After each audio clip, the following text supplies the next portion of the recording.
Vamos saber mais sobre ufologia e o que é esta ciência curiosíssima que estuda os enigmáticos UFOs com a ajuda, ou UFOs, enfim, com a ajuda do médico, psicanalista, estudioso e pesquisador da área e consultor especial da revista UFO há 30 anos.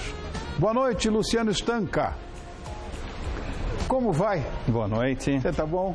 Tudo bem? Obrigado por ter vindo. Aqui. É um prazer, Imagina. obrigado. Está na sua casa. Eu te vi ali, mas eu não sabia que nessa escuridão eu não vejo ninguém, né?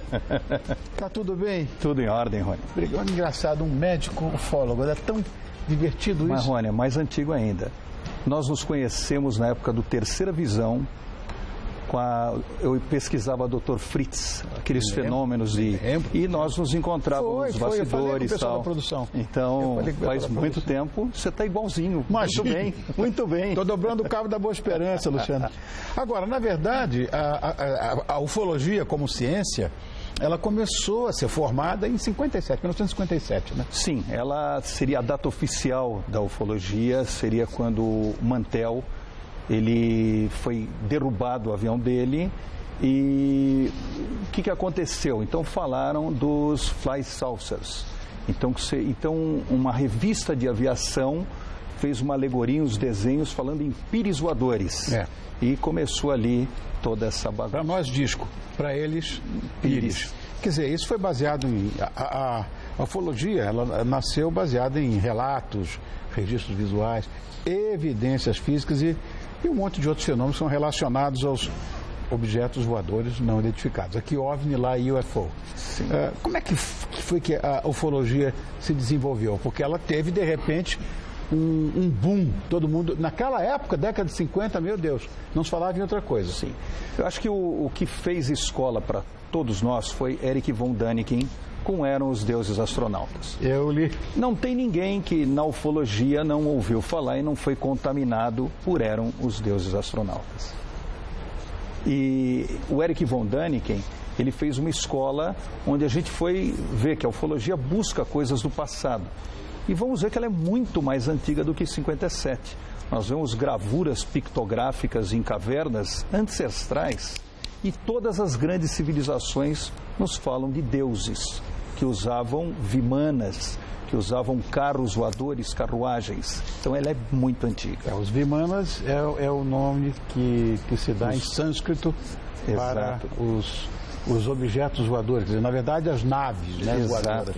E eles eram até emprestados para os reis da época. Então havia uma comunicação entre esses seres e os soberanos da época que usavam os vimanas. Existe um programa, você deve ter visto, né, Luciano, na TV a cabo, que tem um menino de descendência grega, Giorgio, não sei o que, o nome dele é meio complicado. O Alienígenas do Passado. Alienígenas do Passado. E que o grande amigo dele é o Erich von Däniken. Eu, quando li pela primeira vez, fiquei deslumbrado com aquelas coisas. Então, eu li 2 livros dele. Eu li De Volta às Estrelas e Eram os Deuses Astronautas. E, de fato, eles fazem uma ligação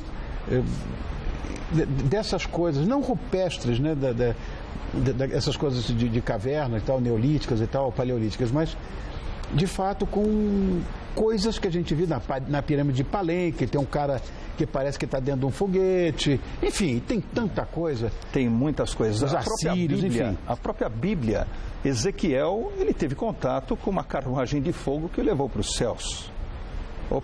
E chacinava as pessoas que corriam para perto. E ele recebeu conhecimento.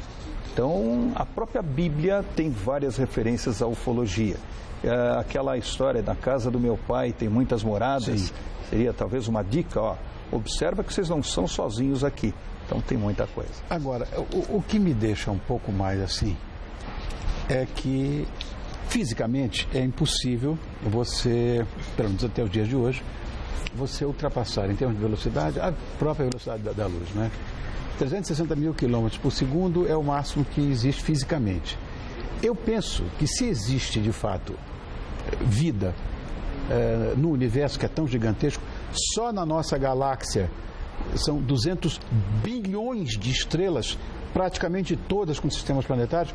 e tem 200 bilhões de galáxias, seria ter muita presunção achar que a vida é só aqui. Mas não tem como você viajar, mesmo que você vá, por exemplo, uma Alfa Centauro, por exemplo, tá? A mais próxima da gente. Você vai lá 200 mil anos para chegar. Eu acredito que isso possa acontecer por aquele wormhole. Exato. Ou pela dobra espacial. Porque pegar um foguete e vir para aqui e gastar 200 mil anos não tem sentido. A nossa física, só para você ter uma ideia, em 1908, se acreditava que se o homem passasse de 50 km por hora, o seu corpo estouraria. Estouraria, desintegraria. Então, olha as besteiras. Então, hoje, a própria física quântica, ela vai mostrar a dobra do espaço. Duas distâncias, se elas forem dobradas, é instantânea a passagem. Então, nisso, a distância não existiria. Só que nossos cientistas ortodoxos, eles pensam com a velha ciência. Só que muita coisa está mudando, até a partícula de Deus vem mostrar que a física é muito mais... A gente abre uma porta, tem 10 atrás. Estamos tentando descobrir ainda o que vai. Você como psicanalista, que isso é o que mais me seduz em você, quer dizer, psicoterapeuta, que mexer com a cabeça dos outros é uma coisa muito complexa.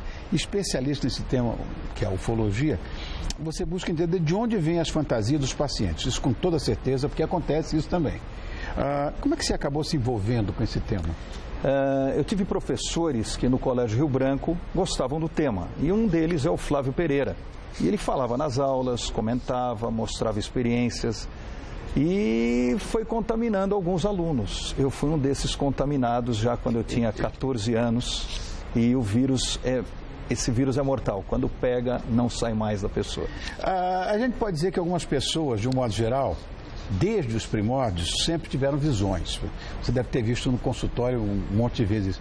Algumas diziam que recebiam visitas de demônios, de fadas. Estou tentando medievalizar essa coisa, né? Agora as aparições mais comuns são dos extraterrestres. Como é que são esses encontros? Como é que você faz para saber o que é fantasia e o que é realidade? Esse é o grande problema. Na ufologia nós temos um grande balaio de gato.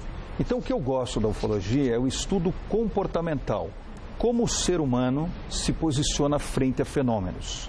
E nós vamos ver que o ser humano é complexo, ele se engana, a nossa mente é extremamente enganável. E o estudo, muitas vezes a gente consegue casos inconclusivos, com marcas no corpo, com as abduções, e nós estamos sempre tentando investigar, vendo o local, o que aconteceu, se deixou marcas no corpo. Então, como que funciona isso na pessoa? Porque ela tem um verdadeiro estresse pós-traumático em determinadas situações inusitadas. Então, a nossa investigação é buscando o que realmente aconteceu com essas pessoas. Agora, Luciano, existem, quer dizer, eu já li e tal, posso estar falando bobagem, mas esses contatos são classificados em graus. Sim. A ufologia é uma paraciência, então ela tenta dar uma nomenclatura às coisas. Então aquela luzinha distante, longe, parece um pontinho que você está desconfiado, é chamado contato de 0 grau. Uma luz mais próxima, que tem um som diferente, um brilho diferente, 1º grau. O 2º grau é quando você observa uma coisa mais distinta, deixou você mais na dúvida. 3º grau, queimou a copa das árvores, deixou marcas no chão. 4º grau, houve uma comunicação com esses seres. Você falou, pisca a nave, ela pisca. E o 5º grau seria a abdução, seria o contato direto com esses seres. Estou vendo aí. Inclusive eu trouxe para você, dar uma olhada. Existem materiais que são sigilosos do Exército. Então nós temos, por exemplo, aqui coisas confidenciais que são os procedimentos que são usados pelos pilotos, são considerados confidenciais em caso de avistamento de OVNIs. Então tem gente que fala, eu não acredito, mas não é fé. São pilotos, dá licença um pouquinho, e nós temos inclusive diretrizes específicas que são feitas, tem os relatórios. Então, aqui, diretriz específica caso avistamento de objetos voadores não identificados, Ministério da Aeronáutica. E daí o piloto marca onde ele viu, Então, isso é classificado como segurança. Eu sei que eu fui cadete aviador, fui da Força Aérea. Ah, então eu estou falando. E a coisa é assim: qualquer descoberta e experiência científica de valor excepcional é classificado de ultra-secreto. Então a coisa é muito séria. Então essa história... Isso é verdade. Não existe e é muito bem documentado pelos militares. Você que é colaborador da UFO, da revista, eu sei que vocês estão organizando um fórum mundial de contatos, né? Sim. E aí que é interessante de deixar essas pessoas falarem. Então, esse fórum agora será no final do mês de julho. E as pessoas que têm contatos, inclusive de fora do Brasil, inclusive o Bon Giovanni, que é o Jorge Bon Giovanni, acho que você conhece, aquele Sim. camarada que tem aqueles estigmas. Ele é todo marcado, né? Ele é todo marcado, então ele vai estar nesse fórum também, contando essas experiências que ele teve. E é muito interessante ouvir essas pessoas. A gente ouve, analisa. Esse aí seria um tipo de um Grey, tá, que teria sido, seria o de Roswell, que estaria sido acidentado e foi capturado. Hillary Clinton disse que vai abrir os arquivos todos. Olha, nós sabemos que não vai acontecer. Tá. A coisa é tão grave. O Eisenhower fez a Área 51. Daí começou a acontecer coisas lá que não falavam para ele. Ele falou, se não me contarem, eu mando o exército e acabo com tudo. Ele teve que mandar o exército para conseguir saber o que estavam fazendo sem ele saber. Então a gente sabe que o acobertamento é muito forte, muito sério, e temos inúmeros casos de mortes de pessoas que ousaram falar muito. Bom, mas não, eu não sou militar, você não voa mais. Não, eu vou. Ainda? Eu vou. Cuidado, Rony. Eu vou. Fala, só não estou mais na Força Aérea, mas continuo voando. Obrigado, viu, Luciano, por ter vindo aqui. Ó, Luciano Stanca, é interessante isso, porque a credibilidade que tem um bacharel em medicina, um doutor em medicina, dá uma credibilidade. Então, ele é médico, é psicanalista e consultor especial da revista UFO. E eu agradeço muito. Você trouxe um monte de coisa, filmes. Essas revistas é para você ficar. Obrigado. Só os documentos. Não, isso aí sigiloso. Não me comprometa. Exatamente.